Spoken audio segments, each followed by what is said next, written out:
The final card of the ESPN era, the final card of 2025 is coming up, and that is Brandon Royval versus Manel Kape, UFC Fight Night. It's going to be a little bit of a underwhelming card in comparison to UFC 323, but hey, you know what? I'm excited to watch it. Today, we're going to be breaking down every single fight with timestamps if you'd like to skip to any part of the video. Hello, everybody. Welcome back to another video. If you're new here, my name is Kyle. I'm your guy with too many YouTube channels, guys. As always with these videos, we are going to be breaking down these fights as deep as we could possibly get. Although, with this card, there's a few fights on there that there's not exactly a ton to say. So I feel like this is going to be a little bit of a quicker breakdown in comparison to what we usually get. But for some particular matchups on here, I'm very excited to watch the card. I also don't know if the card's finished. Depending on when you're watching this video, I'm recording this before UFC 323 actually ended up taking place. There's only 11 fights that we have to talk about, and we don't even have betting odds to take a look at them, but regardless, if anything massive changes, I will be making another video with more picks, so keep that in mind, guys. Again, as always, timestamps will be there if you'd like to skip to any part of the video. Let's get started. Starting off with the first fight over here, we have Kennedy Nzechukwu taking on Marcus Buchecha. Marcus Buchecha is going to have a little bit to prove coming into the UFC after that UFC debut, man, but we'll talk about it. We're going to break down Kennedy Nzechukwu first, okay? Kennedy Nzechukwu, guys, he is a decently well-rounded fighter, but he is primarily a striker who pretty well just like comes in, he relies on his power to end up getting him wins. If he doesn't come in and is unable to get a finish, you might find him kind of sitting around with a little bit of low volume. He's one of those guys who can like either look really good, potentially shine in the cage, or kind of have just an underwhelming performance. He did make the move to heavyweight recently, and so far, it's been good for the most part. Like, I am worried about how low his hands are with the heavy hitters up there, but the pros, I would say, outweigh the cons. Now, Kennedy has had 2 fights at heavyweight so far, and it's unfortunately a little bit difficult to tell where he's going to end up fitting into the division. Just from a gut feeling, I believe he'll be able to beat, like, the slobs at heavyweight, but he could lose to anybody of significance. So far, he beat Brzeski, where he looked solid at heavyweight, and then he lost to Walter Walker most recently, and that loss has aged well in comparison to the division, so he still has some more proving in this division, like, to kind of make his way into here. For this matchup, he's coming in. He's still in his prime. He will have a height advantage and a very, very nice reach advantage in this matchup he can definitely make use of. But, guys, we also have to talk about Marcus Buchecha over here, okay? Marcus Buchecha is a 13-time BJJ world champion, and he is an extremely strong and smothering grappler. The guy comes in. He looks to push forward, he looks for a strong takedown, and he wants to just submit his opponents. He also does have good ground and pound, and along with that, he does have the technical BJJ, but it isn't perfect. His actual wrestling skill set and takedowns do need a lot of work. He's typically good at, like, once fights do get to the ground, but he can oftentimes struggle to get it there.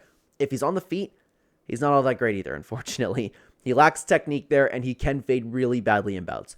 Now, Marcus is coming off of his UFC debut, and prior to that fight, while I'm somebody who usually speaks very highly of the talent over at ONE, I was worried about Marcus's competition level in particular. He fought absolutely nobody. He came into the UFC, basically got fraud checked. He could not take down a subpar, flabby heavyweight in Martin Buday, man. I was worried about that competition level that he was facing coming into the octagon, and I was right in saying that. So he has a lot of proving to do coming into this next matchup because most people are not on the Marcus Buchecha train at all, and I have to say I'm not either. Again, I'm typically very high on the talent level over at ONE Championship. I think they have some really, really good fighters, but he hasn't taken on anybody.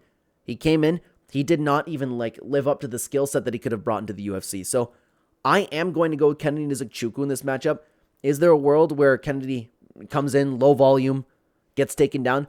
Yeah, we've seen that type of stuff happen to Kennedy before where he just like stands there and kind of does nothing. But I think what's more likely to happen is Kennedy is going to use that reach advantage of his. He looks good at heavyweight so far. He's going to be faster than Marcus Buchecha, and I feel like he's going to be able to stay on the outside, and I think that he's going to end up catching Marcus Buchecha, leading to a TKO or a KO victory. Kennedy Nzechukwu is going to be my pick to get the job done in the first bout of the night here. All right, guys, let's continue on up the card over here, over to Morgan Charriere taking on Melquizael Costa. This is a fight. This one, I'm excited for. There's a few fights that I'm really, really excited for. Like, I'm really excited to watch Joanderson and Brito. I'm really excited for the main event. This could very well be fight of the night. I really like watching both guys. It's a shame that somebody has to lose this fight, but hey, someone's got to lose, right? But anyways, Morgan Charriere, Melquizael Costa. Let's break him down. Start with Morgan Charriere on the left over here. Morgan Charriere, guys, he is a judo black belt and a very well-rounded fighter. He is primarily a good striker with explosive tendencies, he has good pressure, and he utilizes his range in the octagon very well. He's also light on his feet. He does a great job in the clinch. Now, as I mentioned with the striking, he obviously does prefer to stay on the feet in fights, and he does use that judo background to keep things on the feet with the takedown defense that he's acquired throughout his career. And he even at times can mix in takedowns of his own inside there. He is durable, he has a complete skill set, and he has very, very good heart in there. Now, Morgan, he is a guy that I've been high on for quite some time. I've always thought that he was better than his record shows at 21-11 over here, but the guy has just been fighting animal after animal in the cage, and he's been looking very good in the majority of those bouts. His recent record has unfortunately been like win-loss, win-loss, win-loss, but even in his losses for the most part, he's looked solid, man. I personally thought he won the loss that he had to Chepe Mariscal, and that was phenomenal on both sides. And unfortunately, guys, against Nathaniel Wood, he just, he wasn't able to get things going. He was just beat. But even that loss has aged very well. Nathaniel is a beast himself in there. Most recently, just 4 months ago, Morgan Charriere is coming off of a win over Nate the Train, and I know Nate's past his prime, but he's still a good fighter too. He had an incredible finish in a dogfight. Morgan's good, man. He's very, very underappreciated. He's in his prime. He's been racking up a ton of experience, and hopefully he's motivated enough to keep the wins going over here. I know it's just like it's not necessarily a streak, but he is so capable, man. But let's talk about Melquizael Costa, a guy that I'm also high on, man. Melquizael Costa, he is a very well-rounded fighter, but primarily a Muay Thai striker. He brings in excellent timing, and he has really good shot placement into stand-up fights, and he does a good job not telegraphing. He has great speed. He has decent power in his shots. On the ground, he has good offensive submissions and great defense and scrambles if he wants to get back up to his feet. It's very hard to hold this guy down. His only issue, which isn't too big of an issue, but it is big enough that I wanted to mention it, he can be a little bit hittable, and he can fade a little bit towards the end of the fight. He has shown to also have good durability, though, as well, even though he's a little bit hittable. But like I was talking about with Morgan Charriere, guys, Costa's a guy who I've been high on for a very long time. I've been watching this guy well before the UFC, and he's been improving at such a nice rate, and he has been getting very good experience against very good competition. It's kind of like why this matchup is really fun. Like, he's racked up a really nice 4-fight win streak over here with his only, recent loss coming about 2 years ago, and that was against Steve Garcia, and there's absolutely no shame in losing to Steve Garcia, guy. That guy is an animal in himself. But after that, he's gone on to win against Shayla Nurdembeki, Andre Feely, Christian Rodriguez, and Julian Erosa. For the most part, he's looked really nice in all of those matchups. He's had some momentum for quite some time now. He's in his prime. He'll have a slight height and reach advantage in this bout, and I think this is excellent matchmaking by the UFC over here, and I think this is one of those fights that could go either way. I am interested in what a 1.5 round line will be for this one, because when you have two guys as tough as these two are, I struggle to see them getting a finish over each other, at least early on in the fight. This fight is probably going to be a war. It's tough to pick. Very, very, very, very tough to pick. This one could go either way, in my opinion. I'm going to give a very slight lean to Morgan Charriere.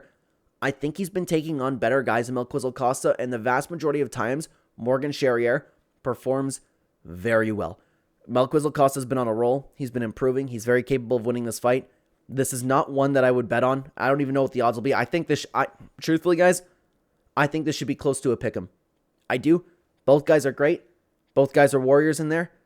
I like a round line for this one, but for the sake of the video, I am going to pick Morgan Charriere to get the job done. It's a shame that somebody has to lose this matchup, man, because both guys, they're going to put their heart outs for this one. It's going to be a good fight. All right, guys, let's keep going up the card over here, over to Giga Chikadze taking on Kevin Vallejos. This is an interesting matchup. We'll talk about it, and you know what? I'm just going to say it now. I'm not as high on Vallejos as everybody else is. I do think he's a good fighter, but we'll get into it. I'm just ready to hear about that one, man. But let's start with Giga Chikadze over on the left. Giga Chikadze, guys, he is an amazing striker with insanely powerful and accurate kicks. If you've been following the sport for a while, you might have heard Giga Chikadze, get compared to Edson Barboza, or like a prime version of Edson Barboza when he was in his prime. And it is a fair comparison. I'd say he was always a little bit weaker than Edson, but he still is a great striker. On the feet, he does a great job at using his jab especially, and keeping opponents at range with a diverse set of attacks, and especially when he gets the kicks going. He can be taken down, but he does have decent takedown defense. He's good at positioning himself so that he's not really finding himself in any good spots for opponents to take him down. He is always on the move. He's never planting his feet, and that helps him have a good job remaining on his feet and help with just the striking technique in general. Other than that, Giga is unfortunately at this point past his prime, but he's not nearly washed. He does now slow down as the fights continue to go on, and he does struggle with being uncomfortable if opponents can find themselves up close and going through of his range. He becomes hesitant to throw hands because he gets a little bit, or it seems like he gets a little bit caught up on potential takedowns. Other than that, he's always been like a solid, good fighter. Now, Giga is coming into this fight at 37 years old. He's fairly inactive, and now at this point in his career on a 2-fight losing streak. He got walked down by Arnold Allen, then beat by David Onama. Those are good losses to have, but in my opinion, he just performed much worse than you would have seen him in like the Giga version from years ago, man. He doesn't kind of carry that same aura in the cage anymore. In this matchup, though, he will have a solid reach advantage, and if he can get that jab working, it'll help him to have a good night, but I worry about the kicks more than I do the jabs for Giga Chikadze. It's going to be interesting, but he's taking on Kevin Vallejos, and Kevin Vallejos, guys, he is a great striker with great boxing, good head movement, and good accuracy, nice volume, and excellent combinations. He does a really good job at attacking all parts of the body as well with that. He comes forward with great pressure and overwhelms people trying to get in close. Now, he doesn't also have a hole in his game that we know of, but we still don't know to what level his grappling is at. On the feet, though, he has been very good so far in the octagon. Now, Kevin's a little bit of an interesting one, okay? People talk about this guy like he's a future champion. He could be, don't get me wrong. He's still young, and he has great potential, okay? But I'm not going to lie, I'm just not seeing this top contender yet. He's 16-1 at 24 years old, and that's solid. He also seems to be incredibly motivated and hungry to fight, and I'm not denying the fact that he can become a top contender and champion. I just don't see that special thing that people are seeing in him right now. His only quality win, in my opinion, was his most recent bout just a few months ago against Danny Silva. It was a gritty fight, it was a solid fight, and he looked good. It just wasn't anything special. This fight against Giga will be a step up in competition, so we'll have to see how he performs in this bout, and then I guess we can move forward with how we're feeling about Kevin Vallejos. So, it all depends on this matchup. Can Giga keep Kevin Vallejos at range, and can Kevin Vallejos get inside and crowd Giga Chikadze? If Kevin can do that, I think it's going to be a very easy night for him because, like I mentioned, Giga gets visibly uncomfortable and gets hesitant when somebody is crowding him and when somebody is swarming him. Can Kevin Vallejos do that? I think it's more likely that he is able to do that than not. But this is, again, a step up in competition for Kevin Vallejos. He's on a roll. He has a lot of momentum. He might just be able to, walk down Giga Chikadze with youth. But Giga has a lot of good experience against some really good guys, man. I would imagine Kevin Vallejos is going to be the favorite once the odds drop. I'm not sold on him yet. But I am going to pick Kevin Vallejos to get the job done. He's going to be younger. He's definitely hungrier. The guy seems more motivated than anybody right now. I think he's going to crowd Giga Chikadze, and I think he's going to start teeing off with combinations. But there is a world where he's kept at distance. I'm not bought into Kevin Vallejos yet, but I am going to pick him to win this fight. I'd like to see him win the fight too. I like Giga too. I'd like to see the momentum keep going of Kevin Vallejos. He's an easy guy to get behind, you know what I mean? So Kevin Vallejos is going to be my pick for this bout. But now, guys, let's talk about a fight that I'm actually, looking forward to in this division over here. We have Luana Santos taking on Melissa Croden. I'm actually excited to see Melissa Croden and see how far she can come into the UFC now because she made a statement. We're going to be talking about it, okay? Let's break down Luana Santos first. And guys, Luana Santos, she is a judo-based fighter who does a good job when on the ground, obviously. She has good control. She has nice, slick submissions, but unfortunately, that is all that Luana Santos has. On the feet, she's sloppy, and she's far from technical. Sometimes you can find her literally walking forward with her face and her right hand looking like it's just loading to throw. Super slow as well. So she's one-dimensional, but she is very good at that one thing that she does well. After losing to Casey O'Neill over a year ago, Luana did switch weight classes, and she's had one fight so far, and it was against Tainara Lisboa, and she, in that bout, had a pretty clean performance. She ended up, getting in there, she found her takedowns, and she controlled well until she ended up finding an opening for a submission. The only problem with that performance, though, is that Tainara went in there and offered pretty well absolutely no resistance. So, did she look great at the weight, or was it the right opponent for her to fight? That we'll have to find out as she continues with this division. But she's still super young, not even in her prime yet. And if you're a betting man, you need to keep in mind, depending on what side of the aisle you're on, is that the UFC will probably edge close decisions to her and account for control time more than they typically would, because Luana Santos is just one of the most promotable fighters in the UFC right now. Historically, I would go against that and say, the prettier fighter is more likely to lose, but she does have a skill set and then she would have the scorecards help her. But let's talk about Melissa Croden, okay? Melissa Croden is a scrappy and gritty fighter who will just come in there and do anything to hurt her opponents. She shows little technique, but she is a dog in there. She's pretty tough in general. She has, I would say, nice clinch work in particular, but I do want to mention her ground game for a moment, okay? Because it's interesting. Her groundwork is awful technically, but I actually kind of like what she does. She just tries to hurt her opponents in any means necessary. Things like, putting her knees on her opponent where it would be uncomfortable with no intent of control or submission. She'll do things like elbowing the arms and just kind of sitting on an opponent in an uncomfortable position. Anything to hurt her opponent at any point. And it's quite effective on your typical WMMA fighter. I've always thought that strategy with obviously added technique is really good for MMA. So she's fun. Now, Croden is someone that I have been watching prior to her UFC entry, and I didn't expect her to show up in the way that she did, to be honest with you. She came in, she made a statement, and she was just dominant through the fight. Didn't show all that much technique, but she just kind of did whatever she wanted, which was also Lisboa, so make of that what you will.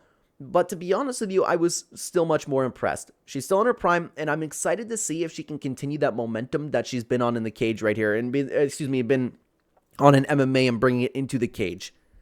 So this is a little bit tough, because I would say it's a step up in competition for Melissa Croden, but Luana Santos isn't anybody to go crazy about. I would imagine this fight will hit the mat, and now I'm curious of how that's going to go, because you have the technique of Luana Santos versus the I'm going to do anything that I can to hurt you versus Melissa Croden. I'm going to pick Melissa Croden to get the job done, guys. I'm going to pick her.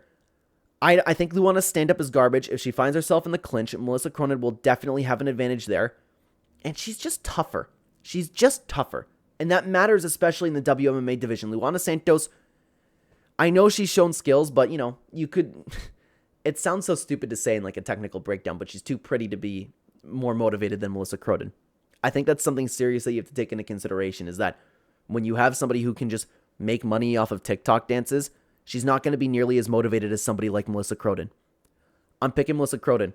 She's more violent, she's more gritty, and I think she's going to win that way. So I'm going to pick her to get the job done, and I would like to see her to get the job done because I actually enjoy watching her. So hopefully she gets the job done. Melissa Croden is also, like I said, going to be my pick to win this fight. All right, guys, let's keep going up the card over to a fight that I am excited for, guys. I always get excited for a Joanderson Brito fight. Joanderson Brito versus the returning Melzik Bagdasaryan. Let's break these two fighters down, okay? Joanderson Brito, guys, he is a well-rounded fighter with, and a very violent fighter who brings really bad intent into the cage.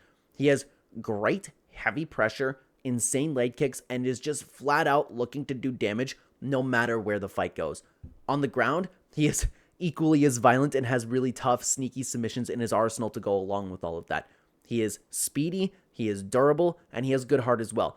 Now, if you guys happen to be following the channel, like I just said, you might know that Joanderson is a fighter that I have been screaming about that is underappreciated to watch. The guy is so fun. And prior to a recent loss that he had, I typically just throw a bet on Joanderson Brito because he's worth your money. He will always bring it. He is always dangerous, and he will always try to win the fight in any position that he finds himself in. And for the most part of his career, he has kept that energy up until he ran into the absolutely, destruction machine that was Pat Sabatini. And Pat turned out to be an excellent loss to have, and he is an underrated and underappreciated fighter himself. But man, it was just surprising to see that he had nothing to offer in that fight. I honestly, though, guys, I still don't take anything away from him, though. He ran into a guy that could potentially do the same thing that he just did to top contenders. Look what he just did to Chepe Mariscal. I'm still very high on Brito. He's had some excellent performances and fights before that recent loss, assuming that he, didn't end up taking a confidence hit. I'd imagine that he'll show up like he normally does. Oh, sorry, guys. I forgot to mention that he has a second loss here to William Gomez. I didn't mention it because It was a close fight. It could have gone either way. It was really fun to watch. It was a phenomenal fun fight between the two. For some reason, I thought he got the win there. Sorry about that. But he did lose. He's still in his prime. He's been getting good experience, and hopefully he can bounce back into the win column over here. He needs it. He deserves it, man. Let's get Joanderson Brito some love over here. But let's talk about Melsik Bagdasaryan, who I probably have a little bit less to say, okay? Melsik the Gun Bagdasaryan is a very good striker with tons of volume and good accuracy with his shots. He isn't afraid to come in. He isn't afraid to get creative. And when he is creative, he actually is pretty good at landing when, throwing those shots. On the feet, he's very good, like I said. But unfortunately, he does have a hole in the grappling department. And Melsik has been incredibly inactive in his career, and I have no idea why. The only, recent performance that we can point to is his last one, where he got demolished by Gene Silva.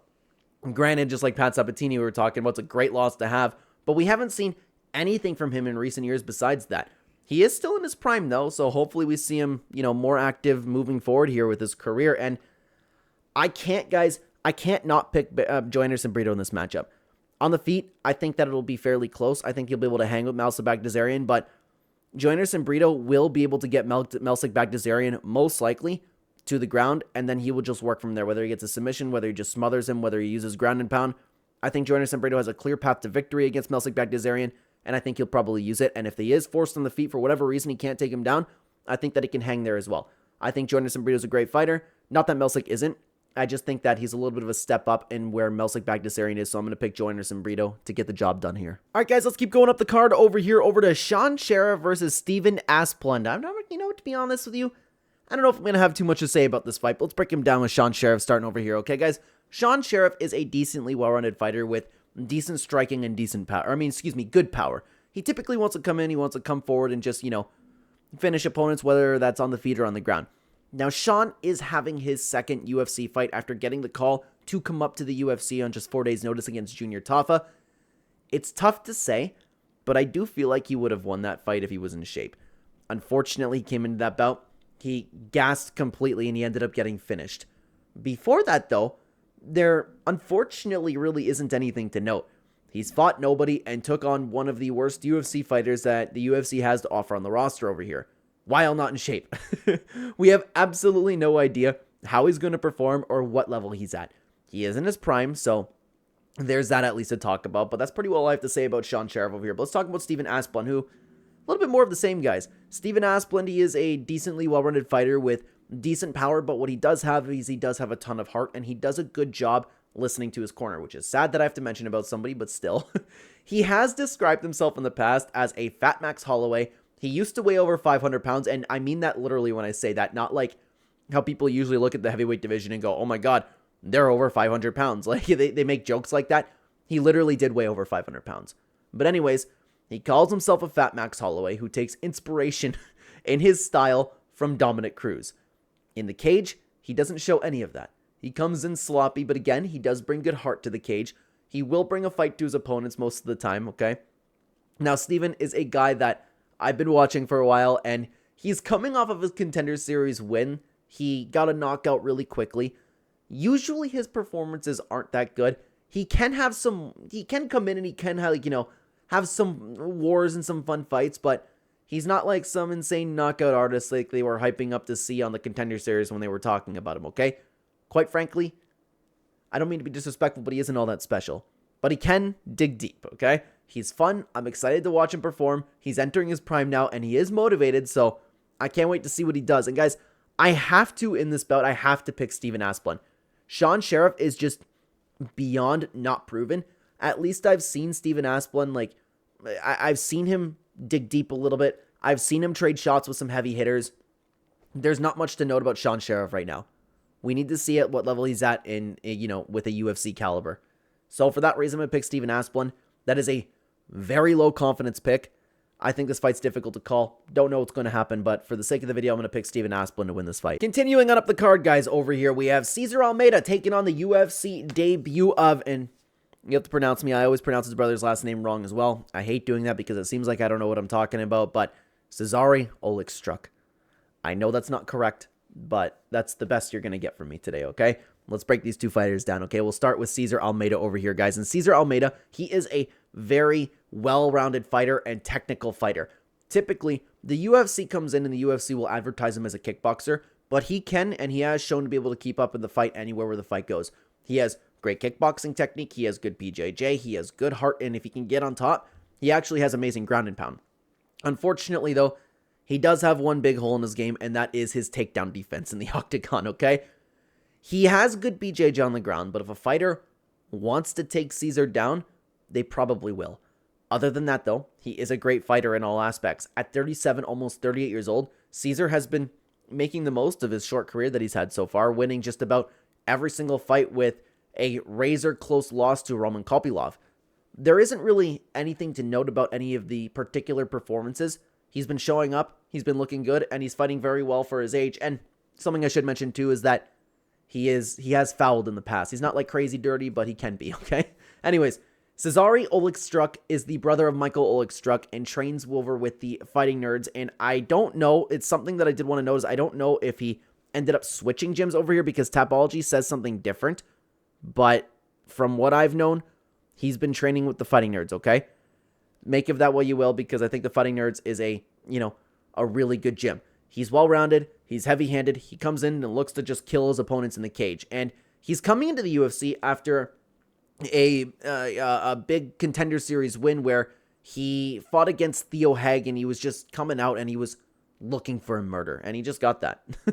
Other than that, he hasn't fought anybody of significance, but I am confident in his work, and when he was putting in work, supposedly with the Fighting Nerds, they're great over there. I know people nowadays are kind of like off the train with the Fighting Nerds, but I still think they do great work over there.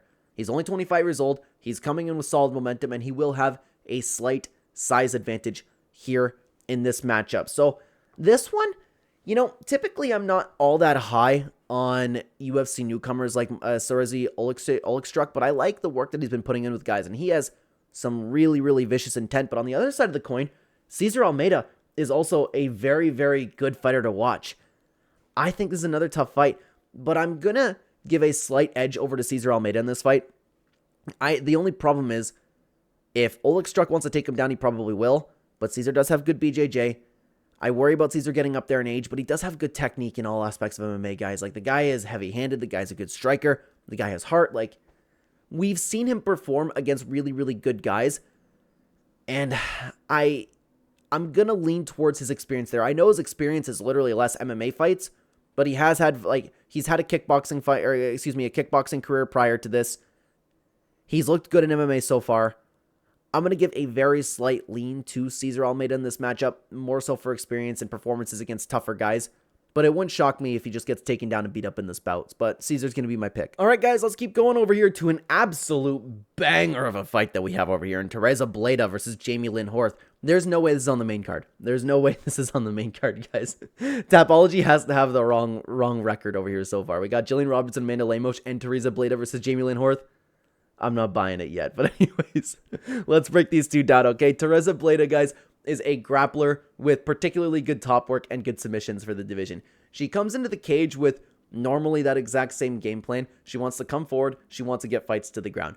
She does have, in comparison to the division, again, she does have good heart. And Bleda's coming into this fight after a massive 2.5-year layoff or about that. Not a clue why that is, but she's back. And even more weirdly, she's still so young. I didn't remember this. She's only just turned 24 years old. Hopefully she was off, making improvements to her game instead of being off with any sort of injury or anything like that, but I don't know. We could talk about her most recent fights, but I don't know if it's necessarily worth it, being 2 and 3 years ago. She's 1-1 in the UFC, and actually, she did take on really tough competition in Gabriela Fernandez, and Natalia Silva. I am interested to see what version of Teresa will show up here, but definitely not one to bet on if you're a betting man. There's too many questions about her. Don't know why she's been off. Anybody could answer that, I'd appreciate it, but I have no clue. But let's talk about Jamie Lynn Horth too, okay? Jamie Lynn Horth, she is an accurate and powerful striker for the division. She does a good job pressuring and does a good job with shot selection, making opponents think about where the next shot that she's going to throw is landing. She keeps a good pace, she fights very well on the outside, and she does have pretty good technique in general on the feet. Unfortunately, though, she does have a hole in her game, and that being the ground game. Now, Jamie, she's been in the UFC for a little while now, and she is pretty much, shown to be a win one, lose one type fighter. But I do think that she is, in particular, coming off of her best performance yet. but I'm not 100% on that, okay? She came in and she has had by far the best performance to date. She landed everything that she wanted. She kept it up for the entire duration of the fight. But the problem with that is that she's coming off of a win over Vanessa Demopoulos, who is arguably one of the worst fighters in UFC history. So is Vanessa that bad, or is Jamie improving? I'm more inclined to believe that it's like, on the side of Vanessa Demopoulos being a bad fighter, but we'll have to see how she shows up here. If she has another performance like that, it's safe to say that Jamie Lynn Horth has been improving her skill set. Age-wise, she has exited her prime, but she hasn't been showing that inside the cage yet, and she will be a little bit outsized in this matchup in particular. And guys, for this matchup, I think I have to go with Jamie Lynn Horth over here. I've been just flat out more impressed. Teresa Bleda has never really done anything that made me go, oh wow, look at her, she's good. Like, she has a good top game. There's not much to say. Don't know why she's been off. Who knows how she's going to come back and look. Jamie Lynn Horth has been fairly active. She's been putting in work. For that reason, I'm going to pick her to get the job done, but I'm not sold on her. It's a low confidence pick. Jamie Lynn Horth is going to be my pick again to get the job done. Now, guys, let me stop you for just a second over here. As you might know, I like to talk a lot about betting on this channel. If you guys are interested in seeing exactly what I'm doing with my money each week, either that or just flat out supporting the channel, you can check out the channel membership in the pinned comment description down below or right next to the subscribe button. Very cheap compared to other channels.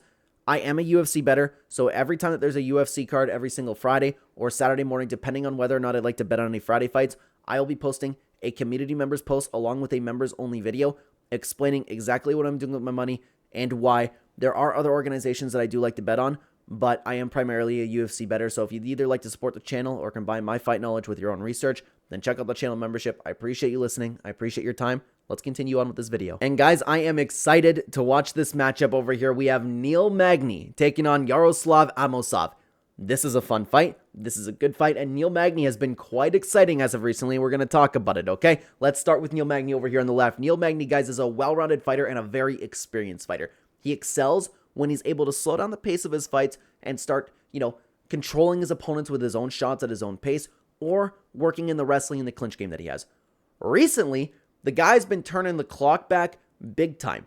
At his age, with the miles that he's had on his body, he has been coming into fights in better shape, fighting way more aggressively than we usually see him. He's listening to, intently to the instructions from his corner. He's hunting for finishes, and he is throwing probably more volume than we've ever seen him throw before.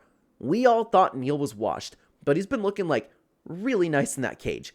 Unfortunately, it all isn't great though. While he has been appearing to, turn the clock back, he still refuses to check leg kicks and calf kicks. That is a major weakness in his game I have no idea why nobody makes use of that. Nobody takes advantage of that.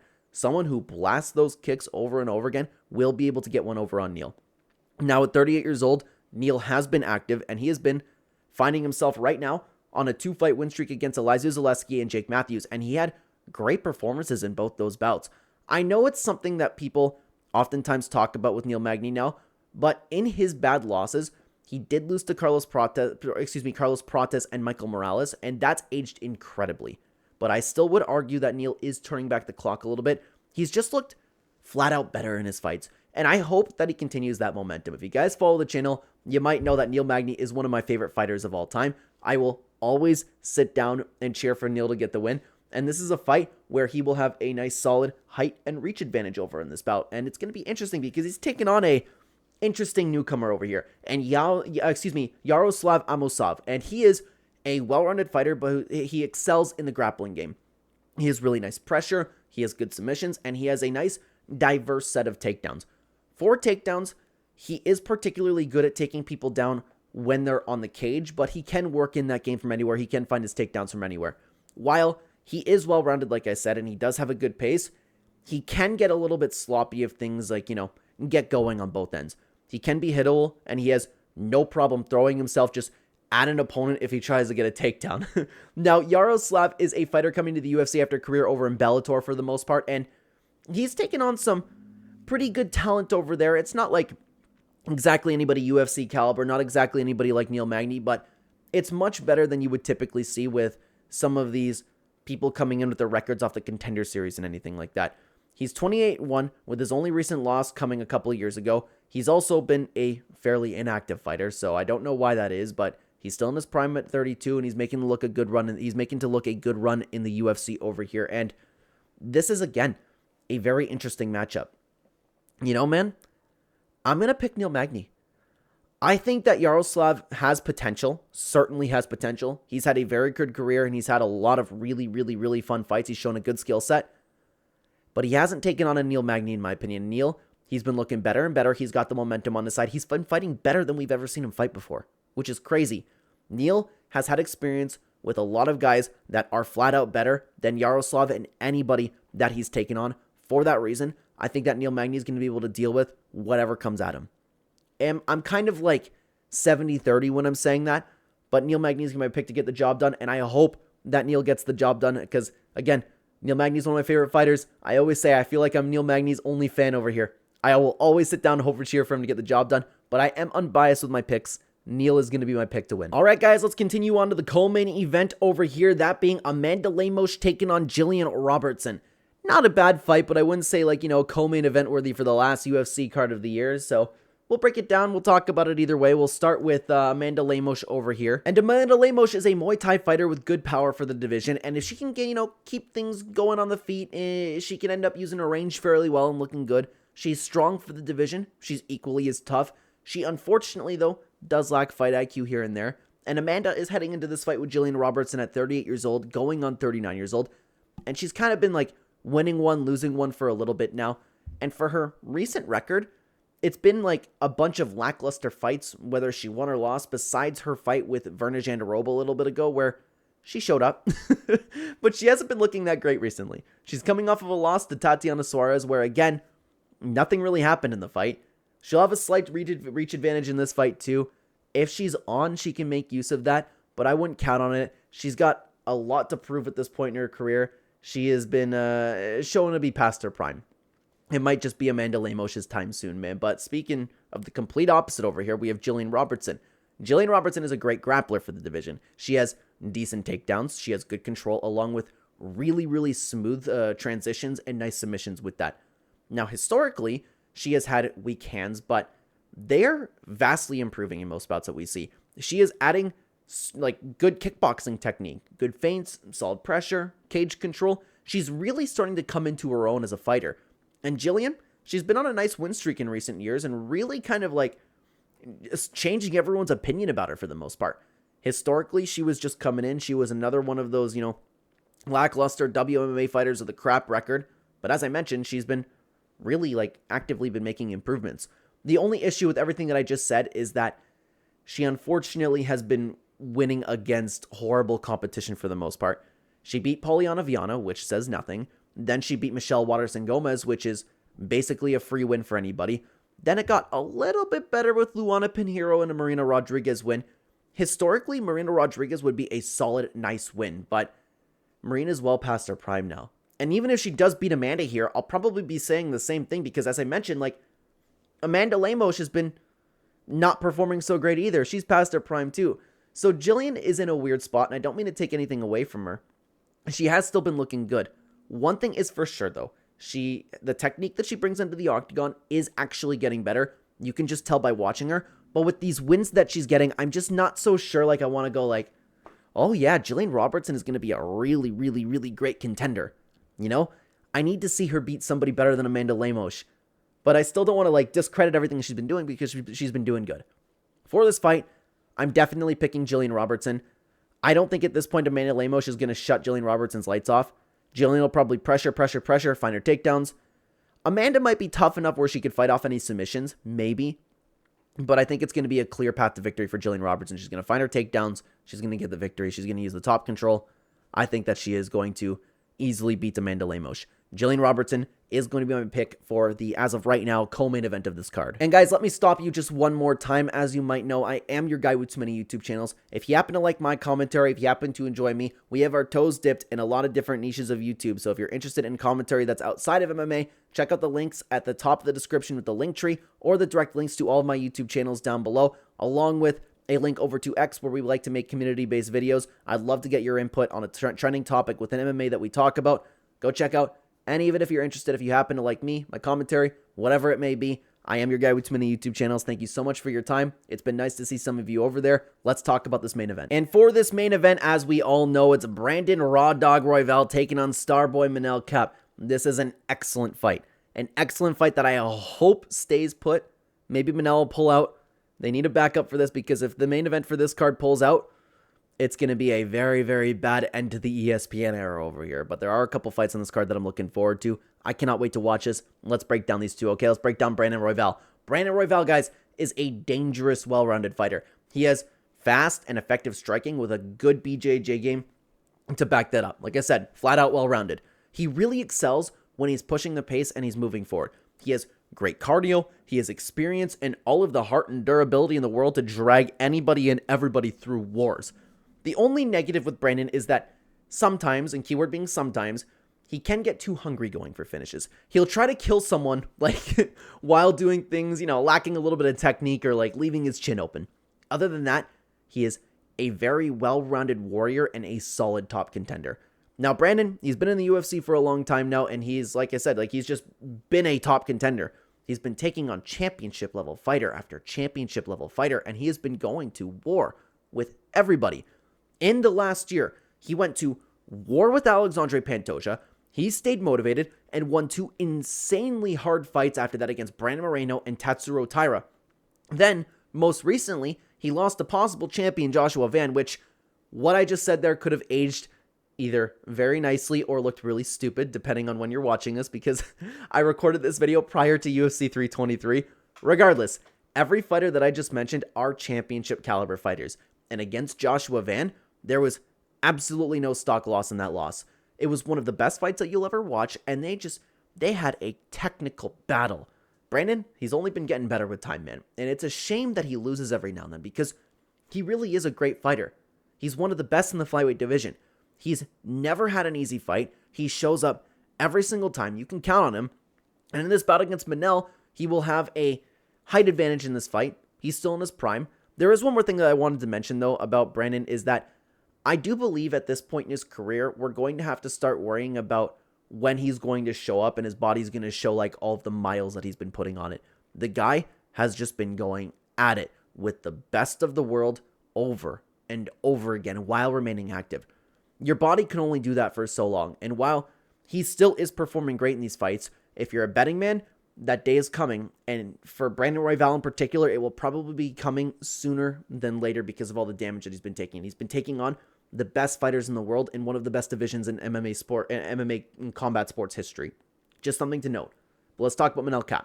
He is a very good striker with great speed, great power on the feet. He also has really good movement, and as well, he can end up, throwing takedowns out of nowhere, which is pretty effective when he does do that. And I wish he would do that more because he does have a way of, making opponents worry about what's coming on the feet. On the feet, he's very tricky and he shines when you let him kind of enter his own flow state. If he can manage having opponents bite on his face, he will make them crumble with pressure more than he's already trying to do on the feet. The point being, he's not someone that you want to let comfortable and you want to let dictate your pace. The last thing that I did want to mention about Manel Kape is that he's had a lot of PED accusations thrown his way in the past couple performances, okay? Honestly, I can't see what people are talking about, but of course we can't say for sure. He's been looking a little too good in recent bouts as well. Now, Manel has finally been more active in recent times. Well, active for inactive standards. He's fought twice this year. He's been looking insanely good in the last 2 performances that he had against Asu Amabayev and Bruno Silva, which are both good wins. I always thought that Bruno Silva was a very underrated fighter, and dude, to do what he did against Asu Amabayev, that really, really, really says something. He just came in and he did whatever he wanted in both those fights, having near perfect performances. If he can keep up that momentum here against Brandon Royval, that will really say something about him and where he's at. He's also in his prime, and he's coming into this fight never looking better in his career over here. And this is a tough fight to pick, guys. I kind of have to. I'm gonna pick Brandon Royval. I'm kind of 70-30 when I say that. Assuming that, like I was talking about, I think that's something that we seriously need to take into consideration is Brandon Royval and the damage that he's acquired in his career. But he's shown no signs of slowing down yet. I don't think that Manel Kape will be able to get into that flow state that he's been getting in with that past couple performances against Brandon Royval. Brandon is just going to go he's going to have that you'll have to excuse my language. He's going to have just that fuck you attitude. I'm going to hit you. I can see that being the case for him. If Manel Kape starts teeing off on Brandon Royval a little bit, I think Brandon will just force a war. And I think that Brandon, he's improved to a point where he can contend with the best. I mean, he's shown to be able to, he can hang with the best of the best. I think that he can hang with Manel Kape in the striking. I think it'll be a war. I think this will be another battle for Brandon Royval, and I think that he's going to get the better of it. I would imagine if this ends up going 5 rounds, Brandon will take over as the fight continues. But both guys are really great. This is a true top contender matchup. I'm going to give a lean to Brandon Royval in this fight. He's giving my pick, and I hope that he wins, man. Nothing against Manel Kape. To be honest with you, I don't really know much about Manel Kape personally, but I've wanted to cheer for Brandon Royval for a while. It's a shame that, like, he keeps getting, like, to this top contender spot in the title fight and then just, like, barely loses. So I want to cheer for Brandon Royval to get the job done. This is a phenomenal fight to end off the card, and it's going to be the end of an era, guys. If you want to continue watching another MMA video, then why don't you check out this video on screen. YouTube thinks that you like this video the best. Thank you so much for being here, everybody. Take care, guys.